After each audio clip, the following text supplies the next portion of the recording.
Hello student, welcome back DK sir classes. इस video में class 12 के बच्चों के लिए फिजिक्स में देख सकते हैं आपका जो है वैद्युत आवेश तथा क्षेत्र यानी कि पहला चैप्टर से जो बोर्ड एग्जाम में मोस्ट इंपॉर्टेंट हर एक साल पेपर में आने वाले क्वेश्चंस हैं आज की इस वीडियो में आपको बताया जाएगा।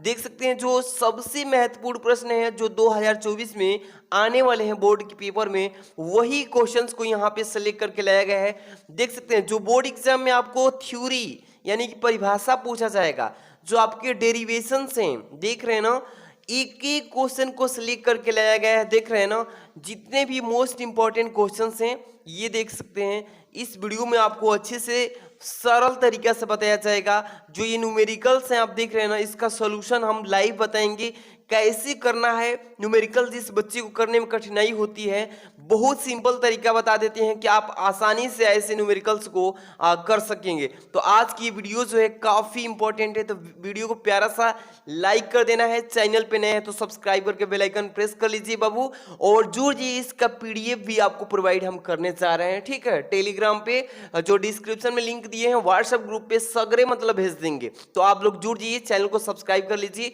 आप देख लीजिए जो आपका चैप्टर है वैद्युत आवेश तथा क्षेत्र, इस चैप्टर में मैं 2 वीडियो बनाऊंगा। ठीक है, 2 वीडियो मोस्ट इंपॉर्टेंट, अति लघुत्तरी जो लघुत्तरी है, दीर्घोत्तरी, इसका मैं पार्ट 1 है। ये वीडियो जो है वैद्युत आवेश तथा क्षेत्र का ये पार्ट 1 वीडियो है। देखिए पार्ट 1 है, क्या है बाबू, पार्ट 1 वीडियो है। अब इसके ठीक बाद अगले ही दिन आपको पार्ट 2 मिलेगा। इस चैप्टर को खलास कर दिया जाएगा पार्ट 2 में। तो आज की इस वीडियो को पूरा वॉच कीजिए, बढ़िया से समझिए, क्योंकि आपके एग्जाम जो है काफी पास में है। तो चलिए सबसे पहला जो क्वेश्चन आपके सामने सेलेक्ट किया गया है, देखिए फर्स्ट नंबर क्वेश्चन है कि कूलाम के नियम पेपर में देखिए कैसे पूछेगा, समझिए तरीका, प्रश्न को पूछेगा कैसे। पहले कहेगा कि कूलाम के नियम को परिभाषित कीजिए और इसके जो सूत्र है उसको थोड़ा सा निगमन कर दीजिए। ऐसे ही पूछ सकता है कि सत्यापन कीजिए सूत्र का। पहले तो इसका परिभाषा समझिए, और परिभाषा अगर समझ लेते हैं तो इसका सूत्र का आप सत्यापन बहुत इजी तरीके से कर लेंगे। मैं बेस्ट तरीका इस वीडियो में बताने वाला हूं, तो बहुत अच्छे से समझिएगा बाबू। देखिए सबसे पहले इसका हम थ्योरी समझा देते हैं कि कूलाम के नियम क्या है। ठीक है, कूलाम ने क्या नियम दिया था, तो देखिए कि दो स्थिर या स्थिर कहिए कि 2 स्थिर बिंदु आवेशों के बीच लगने वाला आकर्षण या बोलिए प्रतिकर्षण बल दोनों आवेशों के परिणामों के गुणनफल के अनुक्रमानुपाती तथा दूरी जो है दूरी के व्युत्क्रमानुपाती होता है। इसे ही कूलाम के नियम कहते हैं, या ये कूलाम के नियम कहलाता है। समझ रहे हैं, ये चीज जो है आप बढ़िया समझिए कि कूलाम का नियम क्या है। एक बार फिर से कि दो स्थिर जैसे कि यहाँ पे देखिए मैं बताते चल रहा हूँ बाबू। देखिए 2 स्थिर, एक Q1 हो गया, एक हो गया Q2, तो 2 हो गया ना। Q1 मतलब पहला, Q2 मतलब दूसरा। ठीक है, तो 2 स्थिर आवेश Q1 आवेश Q2 आवेश, ठीक है, के बीच, इन दोनों के बीच Q1 और Q2 के बीच लगने वाला आकर्षण या प्रतिकर्षण बल। देखिए ये जो बल है ये दोनों के बीच लग रहा है। अब ये एक तो लगेगा आकर्षण बल और एक लगेगा प्रतिकर्षण, तो दोनों लगेगा। तो कब आकर्षण लगेगा और कब प्रतिकर्षण, ये समझिए। तो कह रहा है कि आकर्षण या प्रतिकर्षण बल दोनों आवेशों के परिणामों की क्या होता है, गुणनफल के अनुक्रमानुपाती होता है तथा दूरी के व्युत्क्रमानुपाती होता है। इसे ही कूलाम के नियम कहा जाता है, ये कहलाता है। तो देखिए जब Q1 प्लस हो और Q2 भी प्लस हो, दोनों जब प्लस प्लस आवेश हो, धन आवेश हो, दोनों आवेश, तो ये प्रतिकर्षण बल होगा। ठीक है ना, प्रतिकर्षण एक दूसरे को प्रतिकर्षित करेगा। तो यही है, ये आपको दिख रहा है ना Q1 प्लस Q2, धन आवेश दोनों आवेश पर है, ये धन। ठीक है, अब ऐसे ही अगर बात करें यहाँ पे देखिए Q1 और Q1 जो है धन आवेश है, Q2 जो है ये ऋण आवेश है। तो ये जो दोनों के बीच की दूरी जो है R है, तो ये Q1 जो है और Q2 ये दोनों का जो चिन्ह है प्लस, इसका है माइनस, इसलिए आकर्षण बल यहाँ पे कार्य करेगा F। ठीक है, तो ये इस दोनों के बीच की दूरी स्मॉल r है। ठीक है, तो यही है कूलाम के नियम। तो समझ पा रहे हैं, ये केवल जो चार्ज है इसमें अलग अलग होंगे, तो ये हो जाएगा आकर्षण बल इस पर कार्य करेगा, और दोनों सेम रहेंगे तो प्रतिकर्षण बल कार्य करेगा। तो यहाँ पे सूत्र के कैसे निगमन करेंगे, पहले सबसे पहले सूत्र का निगमन पेपर में पूछेगा, सत्यापन कीजिए।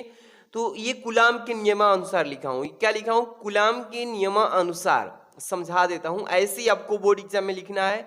जैसे कि एफ प्रोपोर्शनल, इसका मतलब कि जो है ये मैंने बताया ना, यहाँ पे समझिए कि दोनों आवेशों के परिणामों के गुणनफल के अनुक्रमानुपाती, यानी कि देखिए जो है ये जो बल है, यानी कि F proportional Q1 into Q2, यानी कि F अनुक्रमानुपाती ये जो है Q1 और Q2 दोनों आपस में गुणनफल के बराबर। यहाँ पर इसको समीकरण नंबर 1 ऐसे लिखेंगे, ठीक। अब ऐसे ही एक प्रोपोर्शनल 1/r², जो 1/r जो है ये दोनों आवेशों के बीच की दूरी है, तो ये दोनों वर्ग के व्युत्क्रमानुपाती होता है। देखिए दूरी के व्युत्क्रमानुपाती होता है, क्या बाबू, दूरी के व्युत्क्रमानुपाती होता है, इसलिए 1/r² कर देंगे, ठीक है। अब इसको समीकरण 2 बना लेंगे।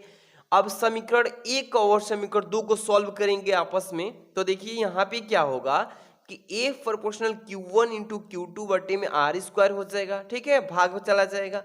यहाँ पे अब क्या करेंगे कि F इक्वल टू K, यहाँ पे एक अनुपातिक नियतांक लेंगे, जैसे कि यहाँ पे लिखे है ना कि जहाँ पे K जो है ये अनुपातिक नियतांक है, समझ रहे हैं, तो K into Q1 into Q2 अपन r², ये समझ रहे हैं। अब क्या करेंगे बाबू कि जहाँ पे K है वहाँ पे 1 रखेंगे, क्या रखेंगे, 1 रखते हैं, इसका मान जो है 1 रखेंगे, तो यहाँ पे F इक्वल टू हो जाएगा Q1 इंटू Q2 अपन r², क्योंकि 1 से जब इसमें मल्टीप्लाई करेंगे सेम यही चीजें उतर जाएंगी ना, ये डाइन में आया है। अब क्या करेंगे, यहाँ पे इसको न्यूटन में चेंज करेंगे, तो F का बल का मात्रक न्यूटन में चेंज कर लेते हैं, F इक्वल टू 1 बटे क्या हो जाएगा, अब देखिए यहाँ पे 4πε0 इंटू Q1 इंटू Q2 अपन r², ये जो है इसके बाटा में आ जाता है, ठीक है। ये इसका फार्मूला का सत्यापन हो जाएगा ऐसे। तो ये कूलाम के नियम परिभाषा बढ़िया से पढ़ लीजिएगा, इसके बाद इसका सूत्र का जो निगमन है इतना आएगा, बढ़िया से याद कर लीजिएगा। इसका PDF भी मैं आपको सेंड करूंगा। इसके बाद जो है आपका अगला टॉपिक जो है देख रहे हैं ना, सेकंड नंबर 2 नंबर पे इलेक्ट्रॉन वोल्ट है। क्या बाबू, इलेक्ट्रॉन वोल्ट किससे कहते हैं, पेपर में पूछेगा कि इलेक्ट्रॉन वोल्ट को परिभाषित कीजिए, तथा इसका मात्रक भी पूछ सकता है, तो समझिए इसको।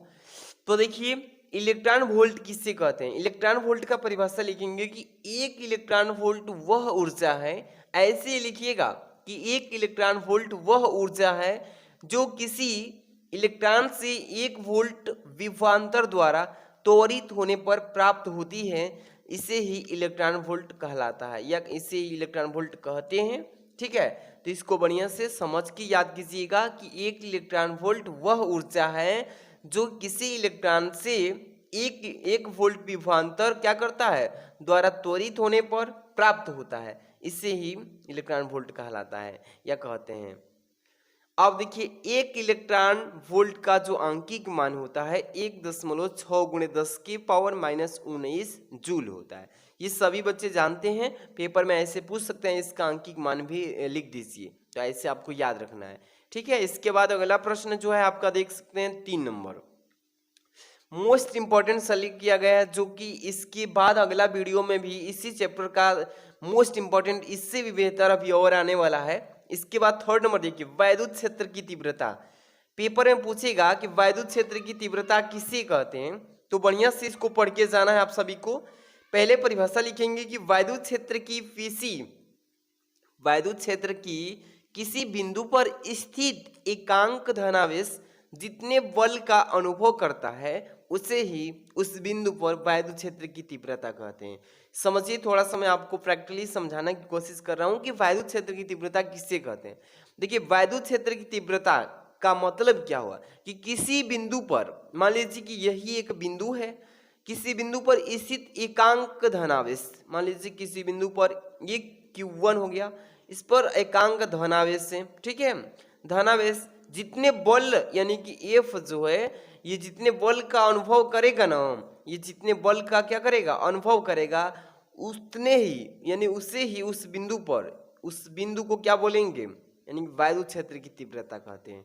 ऐसे याद कर लीजिएगा, थोड़ा सा यहाँ पे समझिए, इसका मात्रक भी पेपर में पूछ सकता है। तो इसका मात्रक जो होता है लिखेंगे न्यूटन प्रति कूलाम, न्यूटन प्रति कूलाम, यानी इसको न्यूटन को क्या लिखते हैं, एन लिख सकते हैं, प्रति को इस तरीके से, कूलाम को सी लिख सकते हैं। तो चाहे तो इस तरीके से भी शॉर्टकट में इसको लिख सकते हैं, समझ रहे हैं ना, शॉर्टकट में एन अपान सी लिख सकते हैं, न्यूटन प्रति कूलाम को। समझिए ये वैद्युत क्षेत्र की तीव्रता का मात्रक हो गया, ठीक है। इसके बाद अगला क्वेश्चन देख रहे हैं ना, समझाने वाला हूं कि वैद्युत फ्लक्स, क्या बोला है, वैद्युत फ्लक्स तथा वैद्युत क्षेत्र की तीव्रता में संबंध बताइए। ये पेपर में आएगा ही आएगा, भले 2 लाइन का हो या 3 लाइन का, लेकिन इसको ऐसे ही पेपर में याद कर लीजिएगा कि वैद्युत फ्लक्स तथा वैद्युत क्षेत्र की तीव्रता का संबंध दोनों का क्या होता है आपस में, ये पेपर में पूछेगा। तो ये समझिए, मैं आपको लिख करके बता देता हूं। सबसे पहले लिख देते हैं वैद्युत फ्लक्स, जिसे हम फाई बोलते हैं। क्या लिखेंगे बाबू, वैद्युत फ्लक्स, वैद्युत क्या लिखेंगे, फ्लक्स। इसको किस से प्रदर्शित करते हैं, तो फाई से।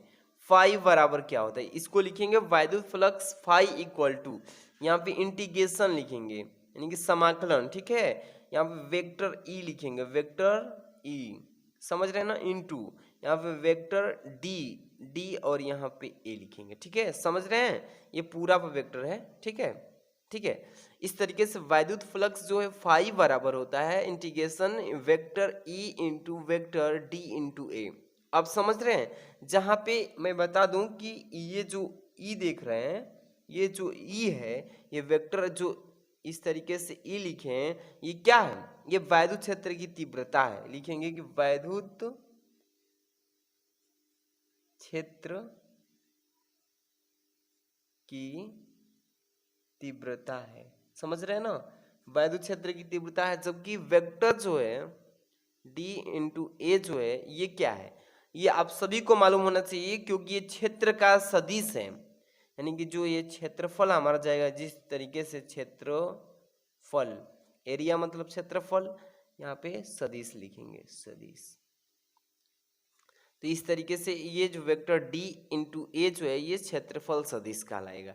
तो इस तरीके से पेपर में ऐसे ही संबंध दर्शा देना है बस। वैद्युत फ्लक्स वैद्युत क्षेत्र की तीव्रता में संबंध पूछेगा तो वैद्युत फ्लक्स लिखेंगे फाई इक्वल टू इंटीग्रेशन, यहाँ पे लिखेंगे vector E into vector D into A, यही हो जाएगा। जबकि यहाँ पे ये भी दर्शा सकते हैं कि वेक्टर जो है ई इक्वल टू वैद्युत क्षेत्र की तीव्रता और वेक्टर डी ए जो है क्षेत्रफल की सदिश है। इस तरीके से आप लिख लीजिएगा, ठीक है। ये मोस्ट इंपॉर्टेंट क्वेश्चंस हैं। अगला प्रश्न 5 नंबर देखिएगा, 5 नंबर कि गॉस की प्रमेय, पेपर में पूछेगा कि गॉस की प्रमेय को परिभाषित कीजिए और इसके जो फार्मूले हैं वो भी लिखने के लिए बोल सकता है। तो आपको अच्छे से रिवीजन करके रखना है। सबसे पहले इसको समझिए, गॉस की प्रमेय क्या है, कि इसका परिभाषा लिखेंगे किसी बंद पृष्ठ, क्या बताएंगे, किसी बंद पृष्ठ, जैसे गोली देखे है ना, गोली, कांच की गोली जो बचपन में खेलते थे, वही, कि किसी बंद पृष्ठ से गुजरने वाला वैद्युत फ्लक्स उस पृष्ठ द्वारा परिवृत्त कुल वैद्युत आवेश का 1/ε0 गुना होता है, जिसे गॉस की प्रमेय कहते हैं। समझ रहे हैं ना, एक बार फिर समझिएगा कि किसी बंद पृष्ठ से, मान लीजिए किसी बंद पृष्ठ से, ठीक है, मान लीजिए बंद सर्कल पृष्ठ से गुजरने वाला वैद्युत फ्लक्स, इससे गुजरने वाला जो है वैद्युत फ्लक्स उस पृष्ठ पर, मान लीजिए उस पृष्ठ द्वारा परिवृत्त इसके परिवृत्त कुल वैद्युत आवेश जो होगा, जो इसमें चार्ज लगेगा, वो जो होगा 1/1/ε0 गुना होता है, जिससे हम गॉस का प्रमेय कहते हैं। समझ रहे हैं, इसका समझा देता हूं कि जहां पे ε0 जो है, ये निर्वात की वैद्युतशीलता है। निर्वात जहां पे हवा पानी नहीं होती है, वहां की वैद्युतशीलता कहलाती है ε0। समझ रहे हैं, तो आपको बोर्ड एग्जाम में ऐसे पूछेगा, आसानी से आप लिख लीजिएगा। काफी इंपॉर्टेंट क्वेश्चंस हम बताते चल रहे हैं, मोस्ट इंपॉर्टेंट। अगर इसको पूछ दे इसका फॉर्मूला क्या होगा, तो फॉर्मूला भी आप चाहें तो लिख सकते हैं, जिससे कि यहाँ पे इंटीग्रेशन, ठीक है, इस तरीके से लिख सकते हैं, vector E into vector D S is equal होता है 1/f। देखिए अब 6 नंबर क्वेश्चन क्या बोला है गाइस, ये जो क्वेश्चन आप देख रहे हैं न्यूमेरिकल है, ये पेपर में 100% पूछा जाएगा। देखिए बहुत सारे बच्चे को न्यूमेरिकल करने में दिक्कत होता है कि न्यूमेरिकल कैसे करें बोर्ड एग्जाम की कॉपी में, ठीक है, तो समझ लीजिए। देखिए क्वेश्चन पहले समझना है पूरा ए से लेकर जेड, यानी कि यहाँ से यहाँ तक पहले एक बार पढ़ना है, मतलब अच्छे से कि किस चीज का मान दिया है। अगर आपको ये पकड़ने आ जाए कि ये किस चीज का मान दिया है और क्या चीज का मान निकालना है, तो ये आप समझिए कि न्यूमेरिकल आसानी से कर लेंगे। चलिए समझाते हैं। एक अनंत लंबाई के एक समान आवेशित सीधे तार का रैखिक आवेश यानी घनत्व डेंसिटी दिया है 10.0 गुणे 10⁻⁸ कूलाम प्रति मीटर है।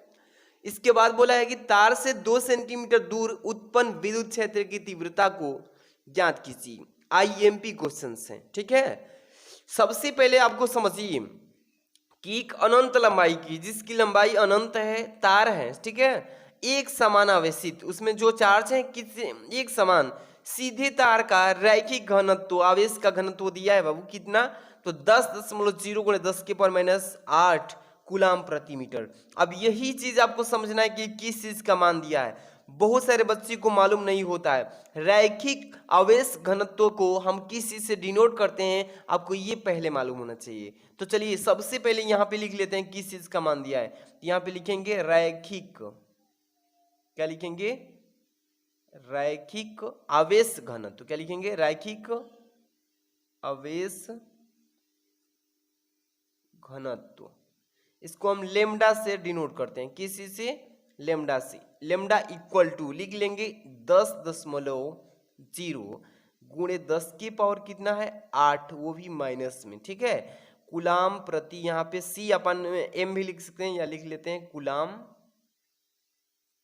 प्रति, यहाँ पे क्या है मीटर है, ये मात्रक है इसका, ठीक है। ये चीज आपने डिनोट कर लिया। इसके बाद कह रहा है कि तार से 2 सेंटीमीटर द्वारा यानी कि दूर है उत्पन्न विद्युत क्षेत्र की तीव्रता ज्ञात कीजिए। तो ये तार की जो दूरी है कितना दिया है, यानी कि इसका दूरी रेडियस आर जो दिया है, यहाँ पे दूरी लिख लेते हैं, यानी कि स्मॉल आर बराबर क्या है 2 सेंटीमीटर। तो ये जो 2 सेंटीमीटर दिया है, तो दूरी को हम किस चीज में बदलेंगे, मतलब कि इसको मीटर में चेंज कर लेंगे। तो मीटर में चेंज करेंगे तो क्या करेंगे, इसमें भाग दे देंगे, तो कितना हो जाएगा, इसमें कितना से भाग दे देंगे, पूरे 100 से दे दीजिए, तो ये कितना हो जाएगा। तो यहाँ पे अगर हम भाग देंगे तो एक 0 पहले लगा दीजिए, एक दशमलव, फिर 0 2, ठीक है। इसके बाद इसको हम सेंटीमीटर से किस में बदल देंगे, मीटर में चेंज हो गया। ये हो गया ये दूरी आर का मान, ठीक है। अब इसी तरीके से यहाँ पे फॉर्मूला लगाने के लिए क्या लिखेंगे कि अनंत लंबाई के, अनंत लंबाई के रेखीय, ठीक है, रेखीय आवेश के कारण, रेखीय आवेश के कारण स्मॉल आर दूरी, ठीक है, स्मॉल आर दूरी पर लिखेंगे, स्मॉल आर दूरी पर उत्पन्न विद्युत क्षेत्र, ये विद्युत क्षेत्र लिखें शॉर्टकट में, यानी कि इसी का मान निकालना है हमें, ठीक है। तो सबसे पहले क्या लिखेंगे, कैपिटल ई, यानी कि हमें निकालना है विद्युत क्षेत्र, यानी वैद्युत क्षेत्र बोलेंगे उसी को। तो यहाँ पे ई इक्वल टू क्या करेंगे, लेमडा, ये क्या है, लेमडा अपान 2 पाई, ये 2 है, ठीक है, 2 pi epsilon naught into R, ठीक है। ये किसके बराबर होता है, तो 1 लिखेंगे 4 पाई एप्सिलॉन नॉट इंटू, ये क्या होता है 2 लेमडा, ये लेमडा है, ठीक है, 2 लेमडा अपान आर, ये थोड़ा सा डिस्टर्ब बन गया। इसके बाद अब ये जो है ई बराबर इसके बराबर होता है, ये कह लीजिए, ये कह लीजिए, तो अब सीधे इसी पे मान को पुट कर देंगे, जो मान दिया है ना मान को लिख लेंगे, तो ई बराबर लिख लेते हैं। अब देखिए इसका मान जो होता है आपको मालूम है कि 9 गुणे, यहाँ पे क्या होता है 10 के पावर माइनस प्लस में होता है, प्लस में, ये 9 इंटू ये जो है इसका दूरी जो दिया है लेमडा के अनुसार, ये कितना दिया है पहले लिख लेते हैं, 2 गुणे 10 के पावर, यहाँ पे 10.0 है ना, 10.0 है, यहाँ पे देख लीजिए लेमडा के जगह पे लिख रहे हैं 2, ये 2 है सूत्र के अनुसार, इसी फार्मूले पर रख रहा हूँ, ठीक है। 2 लेमडा का मान जो दिया 10 कितना है गुणे 10 के पावर -8 है, समझ रहे हैं ना। अब इसके बाटा में लिख लीजिए, पूरे के बाटा में क्या होगा, आर का मान कितना है, तो यहाँ पे 0.2, ये तो कट जाता है ना, तो ये कट जाएगा पूरा ये वाला, तो इसका मान ही चेंज हो जाएगा, ठीक है।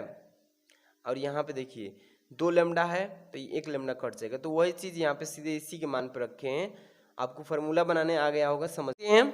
तो देख लीजिए ये जो है 9 गुणे, ये जो इसका मान है कटाने के बाद आपको बता रहे हैं ये फार्मूला बन जाएगा, तो उसी फार्मूले पर रख दिए हैं बस, समझ रहे हैं ना।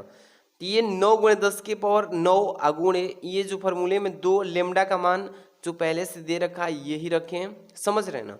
यहाँ पे जो आर दूरी है ये इसका मान पहले से 0.02 मीटर में है।